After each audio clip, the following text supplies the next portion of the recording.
নমস্কার বন্ধুরা, আজ আমি আপনাদের শোনাবো বিভূতিভূষণ বন্দ্যোপাধ্যায়ের লেখা একটি ছোট গল্প পেয়ালা।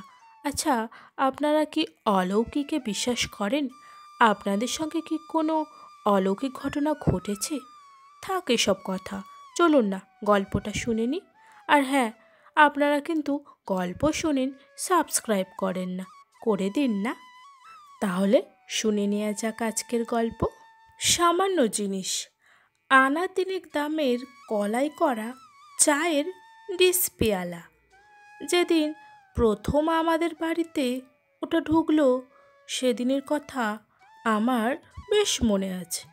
শীতকাল, সকাল সকাল খাওয়া দাওয়া সেরে লেপের মধ্যে যাওয়ার চেষ্টা করছি। এমন সময় কাকার গলার সুর শুনে দালানের দিকে গেলাম। কাকা গিয়েছিলেন দোকান নিয়ে কুলবেড়ের মেলায়। নিশ্চয় ভালো বিক্রি সিক্রি হয়েছে। উঠোনে দুখানা গরুর গাড়ি। কিষান হারু মাইতি একটা লেপ তোষকের বান্ডিল নামাচ্ছে। একটা নতুন ধামায় এক রাশ সংসারের জিনিস, বেলুন, বেড়ি, খুন্তি, ঝাঁঝরি, হাতা, খানকতক নতুন মাদুর, গোটা দুই কাঁঠাল কাঠের নতুন জলচৌকি, এক বোঝা পালং শাকের গোড়া, দুভার খেজুরের গুড়, আরও সব কি কি জিনিস। কাকা আমায় দেখে বললেন, নিবু, একটা লণ্ঠন নিয়ে আয়, এটায় একদম তেল নেই। আমি দৌড়ে রান্নাঘরের লণ্ঠনটা তুলে নিয়ে এলাম। পিসিমা হাঁ হাঁ করে উঠলেন, কিন্তু তখন আর কে কথা শোনে। কাকাকে জিজ্ঞাসা করলাম, কাকা, মেলায় এবার লোকজন কেমন হলো? কাকা বললেন, লোকজন প্রথমটা মন্দ হয়নি, কিন্তু হঠাৎ কলেরা শুরু হয়ে গেল। ওই তো হলো মুশকিল, সব পালাতে লাগলো। বাওড়ের জলে রোজ 5টা 6টা মরা ফেলছিল। পুলিশ এসে বন্ধ করে দিলে। খাবারের যত দোকান ছিল সব উঠিয়ে দিলে। কিছুতেই কিছু হয় না, ক্রমে বেড়েই চলল। শেষে প্রাণ নিয়ে পালিয়ে এলাম। বিক্রি সিক্রি কাঁচকলা, এখন খোরাকি আর গাড়ি ভাড়া উঠলেই বেঁচে যায়। খেতে বসে কাকা মেলার গল্প করছিলেন। বাড়ির সবাই সেখানে বসে। কি করে প্রথমে কলেরা আরম্ভ হলো, কত লোক মারা গেল, এইসব কথা। আশা সামটা মানপুর থেকে কে একজন যদু চক্রবর্তী না কি নাম, একখানা ছইয়ের গাড়ি পুড়ে বাড়ির লোক নিয়ে এসেছে মেলা দেখতে। ছেলে মেয়ে বউ ঝি, সে একেবারে গাড়ি বোঝায়। বাওড়ের ধারের তালতলায় গাড়ি রেখে সেখানেই সব রাধে খায় দায় থাকে। 2 দিন পরে রাত পোয়ালে বাড়ি ফিরবে। রাত্রিরে ধরল তাদের একটা 9 বছরের মেয়েকে কলেরায়। কোথায় ডাক্তার, কোথায় ওষুধ? সকাল 10টায় সেটা গেল তো ধরল তার মাকে। রাত 8টায় মা গেল তো ধরল বড় ছেলের বউকে। তখন এদিকেও রোগ জেঁকে উঠেছে। কে কাকে দেখে, তারপর সে যা কাণ্ড, এক একটা করে মরে আর তার পাশেই বাওড়ের জলে ফেলে। অর্ধেক গাড়ি খালি হয়ে গেল। ব্রাহ্মণের যা সর্বনাশ ঘটল আমাদের চোখের সামনে, উফ, সে আর কি বলবো। কাকা ভুসিমালের ব্যবসা করেন। প্রায় 40 মণ সোনামুখ মেলায় বিক্রির জন্য নিয়ে গিয়েছিলেন। মণ 12 না 13 কাটাতে পেরেছিলেন। বাকি গরুর গাড়ি ফিরে আসছে, কাল সকাল নাগাদ পৌঁছবে। গাড়িতে আছে আমাদের আড়তের সরকার হরিবিলাস মান্না।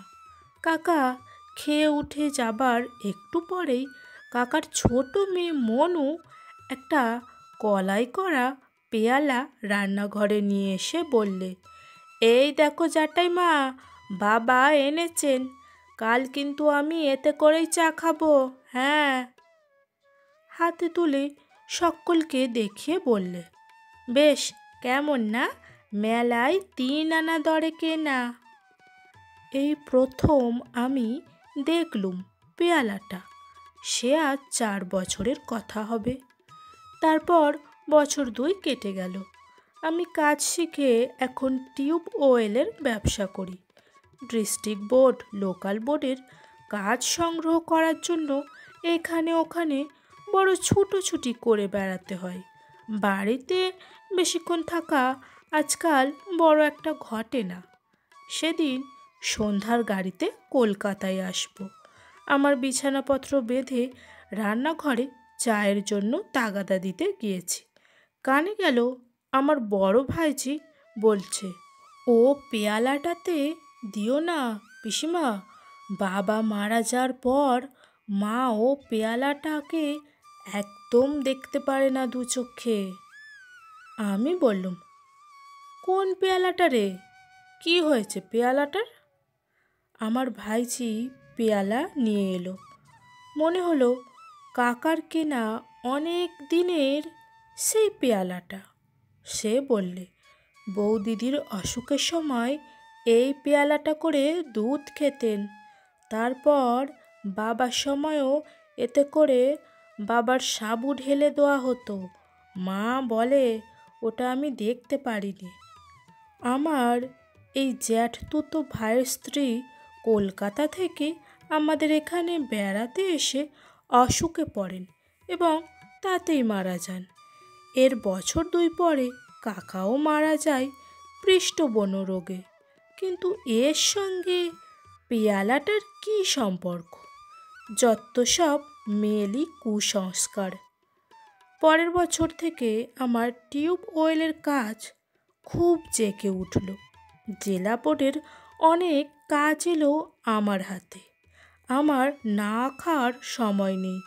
দূর দূরান্তের পাড়াগাঁয়ের নানা স্থানে টিউব ওয়েল বসানো ও মিস্ত্রি খাটানোর কাজে মহাব্যস্ত।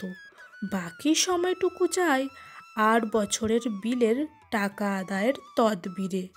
সংসারেও আমাদের নানা গোলযোগ বেঁধে গেল। কাকা যতদিন বেঁচে ছিলেন কেউ কোনো কথাটি বলতে সাহস করেনি সংসারের পুরনো ব্যবস্থাগুলির বিরুদ্ধে। এখন সবাই হয়ে উঠল কর্তা, কেউ কাউকেই মানতে চায় না। ঠিক এই সময় আমার ছোট ছেলের ভয়ানক অসুখ হলো। আমার আবার সেই সময় কাজের ভিড় খুব বেশি। জেলা বোর্ডের কাজ শেষ হয়ে গিয়েছে, কিন্তু টাকার তাগাদা করতে হবে ঠিক এই সময়টাতেই, নইলে বিল চাপা পড়লে পরে 6 মাস বা 7 মাসের জন্য। আমি আজ জেলা, কাল মহকুমা ছুটোছুটি করে বেড়াতে লাগলুম। এ সম্বর ও মেম্বর ধরি, যাতে আমার বিলের পাওনাটা চুকিয়ে দিতে তারা সাহায্য করেন। কাজ মিটিয়ে যখন বাড়ি ফিরলুম তখন এদিকেও কাজ মিটে গেছে। ছেলেটি আমার মারা গিয়েছে। অবশ্যই চিকিৎসা ত্রুটি হয়নি কিছু, এই যা মনে সান্ত্বনা।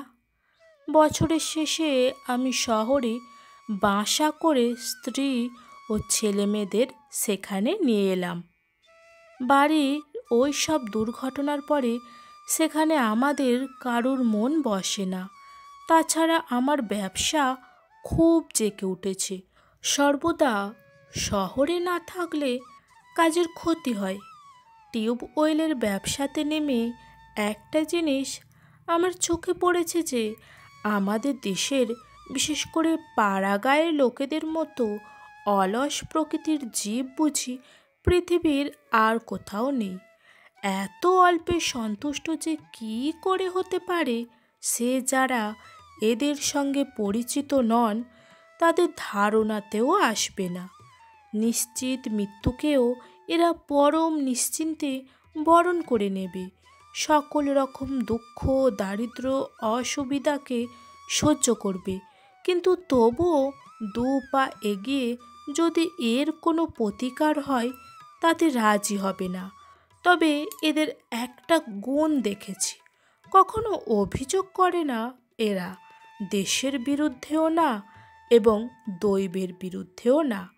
বাইরে থেকে এদের দেখে যারা বলবেন, না এরা মরেই গিয়েছে, এরা পদার্থ মাত্র, কিন্তু ঘনিষ্ঠভাবে দেখলে কিন্তু তারা মত বদলাতে বাধ্য হবেন। এরা মরেনি, বোধহয় মরবেও না কোনো কালে। এদের জীবনী শক্তি এত অফুরন্ত যে অহরহ মরণের সঙ্গে যুঝে এবং পদে পদে হেরে গিয়েও দমে যায় না এরা, বা ভয়ও পায় না, প্রতিকার করতে ব্যস্ত হয়ে পড়ে না, সহজভাবে সব মেনে নেয়, সব অবস্থাকেই।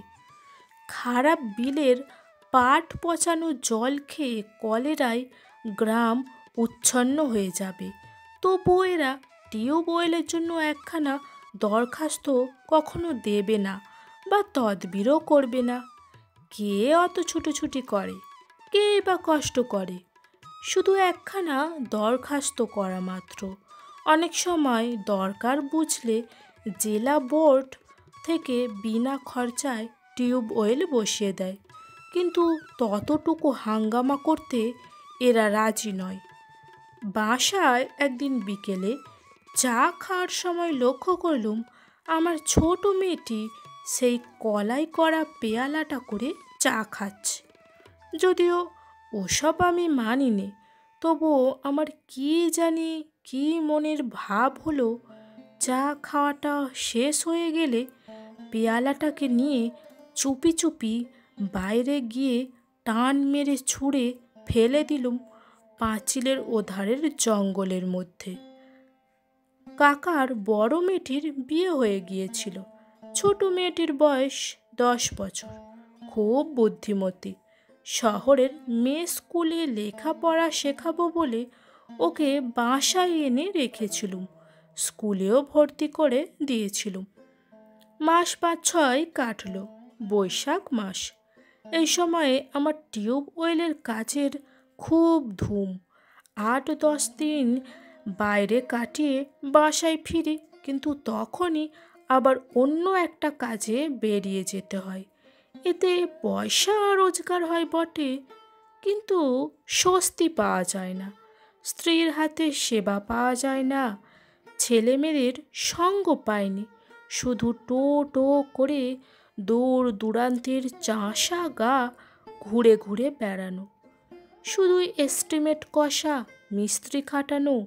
মানুষ চায় দুদণ্ড আরামে থাকতে, আপনার লোকেদের কাছে বসে তুচ্ছ বিষয়ে গল্প করতে, নিজের সাজানো ঘরটিতে খানিকক্ষণ বসে থাকতে, হয়তো একটু ভাবতে, হয়তো ছেলেমেয়েদের সঙ্গে একটু ছেলে মানুষই করতে। শুধু টাকা রোজগার করে তো এসব অভাব পূরণ করা যায় না। হঠাৎ চিঠি পেয়ে বাসায় ফিরলাম। কাকার ছোট মেয়েটির খুব অসুখ। আমি পৌঁছালাম দুপুরে। একটু পরে রোগীর ঘরে ঢুকে আমি থমকে দাঁড়িয়ে গেলাম। আমার পিসিমা সেই কলাই করা পেয়ালাটাতে রোগীকে সাবু না বার্লি খাওয়াচ্ছেন। আমি আমার মেয়েকে আড়ালে ডেকে জিজ্ঞেস করলুম, ও পেয়ালাটা কোথা থেকে এলো রে? খুকি বললে, বাবা ওটা কুকুরে না কিসে বনের মধ্যে নিয়ে ফেলেছিল, মনুদি দেখতে পেয়ে নিয়ে এসেছিল, সে তো অনেক দিনের কথা, পাঁচিলের বাইরে ওই যে বন, ওখানটাতে টেনে নিয়ে গিয়েছিল। আমি বিস্মিত সুরে জিজ্ঞাসা করলাম, মনু নিয়ে এসেছিল? জানিস ঠিক তুই? খুকি অবাক হয়ে আমার মুখের দিকে চেয়ে বললে, হ্যাঁ বাবা, আমি খুব জানি, তুমি না হয় মাকে জিজ্ঞেস করো না। আমাদের সেই যে ছোকরা চাকরটা যাকে কুকুরে কামড়েছিল না, ওই দিন সকালে মনুদি পেয়ালাটা কুড়িয়ে আনি, ওই পেয়ালাতে তাকে কিসের শিকড়ের পাচন খাওয়ানো হলো আমার মনে নেই। আমি চমকে উঠলাম, বললাম, কাকে রে? রামলগনকে? হ্যাঁ বাবা, সেই যে তারপর এখান থেকে চলে গেল দেশে সেই ছেলেটা। আমার সারা গা ঝিমঝিম করছিল। রামলগন কুকুরে কামড়ানোর পর দেশে চলে গিয়েছিল, কিন্তু সেখানে সে মারা গিয়েছে। এ খবর আমি কাউকে বলিনি, বিশেষ করে গৃহিণী তাকে খুব ভালোবাসতেন বলেই সংবাদটা আর বাসায় জানায়নি। আমাদের টিউবওয়েলের মিস্ত্রি শিবশরণের শালির ছেলে সেই খবরটা মাসখানেক আগে আমাকে দেয়। মনুর অসুখ পর্যন্ত খুব খারাপ ছিল না, কিন্তু ডাক্তাররা বলছেন ভয়ের কোনো কারণ নেই। কিন্তু আমার মনে হলো না, ও আর বাঁচবে না। ও পেয়ালাটার ইতিহাস এ বাসায় আর কেউই জানে না। অসুখের সময় যে ওতে করে কিছু খেয়েছে সে আর ফেরেনি। জানতো কেবল কাকার বড় মেয়ে, সে আছে শ্বশুর বাড়ি। পেয়ালাটা একটু পরেই আবার চুপি চুপি ফেলে দিলুম। হাত দিয়ে তোলবার সময় তার স্পর্শে আমার সারা দেহ শিউরে উঠল। পেয়ালাটা যেন জীবন্ত, মনে হলো যেন একটা ক্রূর জীবন্ত বিষধর সাপের বাচ্চার গায়ে হাত দিয়েছি, যার স্পর্শে মৃত্যু, যার নিঃশ্বাসে মৃত্যুর গন্ধ। পরদিন দুপুর থেকে মনুর অসুখ বাঁকা পথ ধরল। 9 দিনের দিন মারা গেল। আমি জানতুম ও মারা যাবে। মনুর মৃত্যুর পরে পেয়ালাটা আবার কুড়িয়ে এনে ব্যাগের মধ্যে পুরে কাজে বেরোবার সময় নিয়ে গেলুম। 7-8 ক্রোশ দূরে একটা নির্জন বিলের ধারে ফেলে দিয়ে হাঁপ ছেড়ে বাঁচলুম। শোকের প্রথম ঝাপটা কেটে গিয়ে মাস 2 পরে বাসা একটু ঠান্ডা হয়েছে। তখন কথায় কথায় স্ত্রীর কাছে একদিন এমনই পেয়ালাটার কথা বলি। তিনি আমার গল্প শুনি যেন কেমন একটা হয়ে গেল। কেমন এক অদ্ভুত দৃষ্টিতে আমার দিকে চেয়ে রইলেন। মুখ দিয়ে তার কথা বেরুলো না। আমি বললুম, বোধহয় অত খেয়াল করে তুমি কখনো দেখোনি, তাই ধরতে পারোনি। আমি কিন্তু বরাবর। আমার স্ত্রী বিবর্ণ মুখে বললেন, একটা কথা বলবো? আমার আজ মনে পড়ল। একটু চুপ করে থেকে বললেন, খোকা যখন মারা যায় 8 বছর আষাঢ় মাসে, সেই কলাই করা পেয়ালাতে তাকে ডাবের জল খাওয়াতো। আমি নিজের হাতে কতবার খাইয়েছি। তুমি তো তখন বাইরে বাইরে ঘুরতে, তুমি জানো না। আমার কোনো উত্তর খানিকক্ষণ না পেয়ে আমার স্ত্রী বললে, জানতে তুমি এ কথাটা? না, জানতুম না অবশ্যই, কিন্তু অন্যমনস্ক হয়ে আর একটা কথা আমার মনে তোলপাড় করছিল। পেয়ালাটা আমাদের ছেড়েছে তো, ওটাকে কেন তখন ভেঙে চুরমার করে নষ্ট করে দিইনি? আবার কোনো উপায়ে এসে এ বাড়িতে ঢুকবে না তো? আজ তাহলে এই পর্যন্ত। আমাদের গল্প বলার এই ছোট্ট প্রয়াসকে আপনার যদি একটুও ভালো লেগে থাকে তাহলে চ্যানেলটিকে সাবস্ক্রাইব করতে ভুলবেন না কিন্তু। ধন্যবাদ।